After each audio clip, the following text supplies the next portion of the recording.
दोस्तों आप लोग कैसे हैं? आशा करता हूँ हम लोग ठीक होंगे और मस्त होंगे। तो जय श्री राम दोस्तों। ये है हमारी लहसुन, आप देख सकते हो। और ये हमें किनवा की थी जो कटने लग गया है। आप देख सकते हो ये इतना कट चुका है।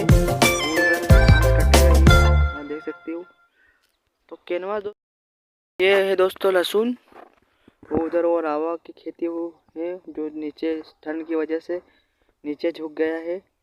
ये आप देख सकते हो। ये और ये बटले अटले सब है, उसमें मूली वूली सब है दोस्तों। हाँ तो दोस्तों आपको ये तस्वीर कैसे लग रही है? ये है मेथी, ये देख सकते हो आप। ये है वो, ये दोस्तों रवा देख सकते हो आप कितना नीचे झुक गया है। ये पूरा नीचे गिर गया है। ये धुंधड़ की वजह से नीचे गिर गया है। धुंधड़ भी बहुत सारी हो रही दोस्तों।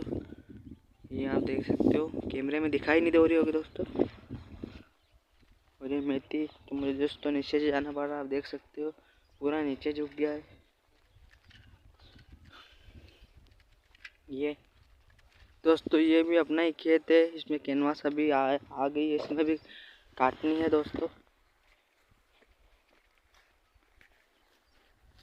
तो इधर ये दूसरे का खेत है दोस्तों, जिसमें कैनवास कट चुकी है, थोड़ी बहुत भी बाकी है इसमें। तो दोस्तों मेरा ब्लॉग आपको कैसा लगा? अच्छा लगा तो लाइक करें, सब्सक्राइब करें और सपोर्ट करें प्लीज़।